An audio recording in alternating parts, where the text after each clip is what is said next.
مرنے کے بعد بندہ کہے گا اے اللہ دوبارہ بھیج دے، مجھے تو پتہ ہی نہیں تھا میں اتنا جلدی مر جاؤں گا، ہیں میں اب روزہ بھی رکھوں گا، میں صدقہ بھی دوں گا، میں نمازیں بھی پڑھوں گا، اے اللہ ایک موقع دے دے۔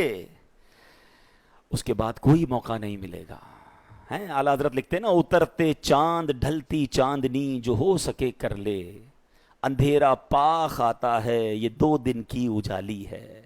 ارے یہ بھیڑیوں کا بن ہے اور شام آ گئی سر پر، کہاں سویا مسافر ہائے کتنا لا ابالی ہے۔ اندھیرا گھر اکیلی جان دم گھٹتا دل اکتا تھا، خدا کو یاد کر پیارے وہ ساتھ آنے والی ہے۔ زمین تپتی کٹیلی راہ بھاری بوجھ گھائل پاؤں، مصیبت جھیلنے والے تیرا اللہ والی ہے۔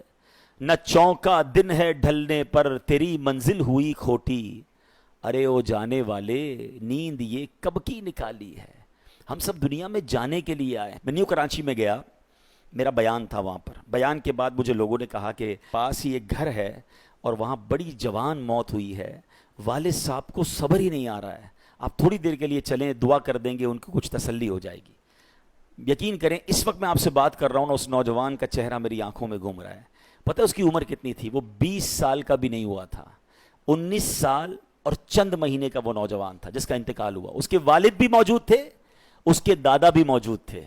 میں اس گھر میں ملنے گیا، آپ یقین کریں جو ان کی کیفیت تھی، پتہ وہ کیا کہتے تھے؟ میں نے کہا کیسے انتقال ہوا؟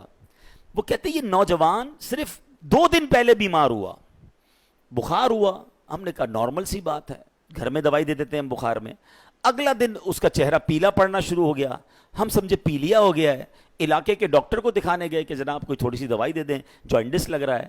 شام تک اس کی طبیعت اتنی بگڑ گئی کہ ہم پھر کسی بڑے ہاسپٹل میں لے گئے۔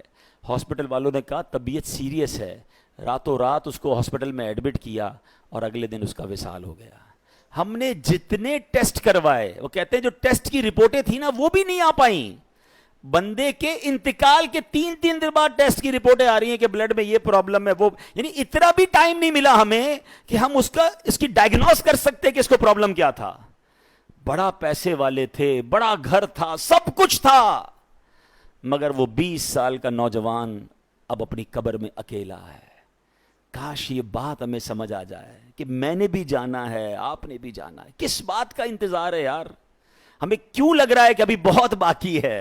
ابھی تو بڑی لائف پڑی ہے، ابھی تو بڑھاپا آئے گا، پھر جناب اللہ اللہ بھی کر لوں گا، پھر توبہ بھی کر لوں گا، پھر حرام بھی چھوڑ دوں گا، پھر اللہ کی راہ میں خرچ بھی کر لوں گا۔ دادا موجود ہے، پوتا قبر میں ہے۔ آپ کو ایسی بھی قبر ملے گی جو 15 سال میں قبر میں گیا ہوگا، بلکہ قبرستان میں چھوٹی چھوٹی قبریں بھی ہوتی ہیں، بچے بھی قبر میں گئے۔ اٹ مینز ہم میں سے ہر کوئی ایک سیکوینس سے آیا ضرور ہے۔ میرے دادا پہلے آئے، آپ کے بھی پہلے دادا آئے، پھر والد آئے، پھر آپ آئے، پھر آپ کے بچے، پھر ان کے بچے۔ یہ ایک سیکوینس ہے، ایک ترتیب ہے۔ آنے کی ترتیب ہے، جانے کی ترتیب نہیں ہے۔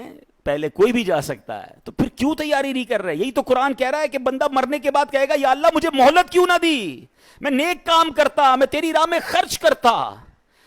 موت مہلت دے کر نہیں آتی۔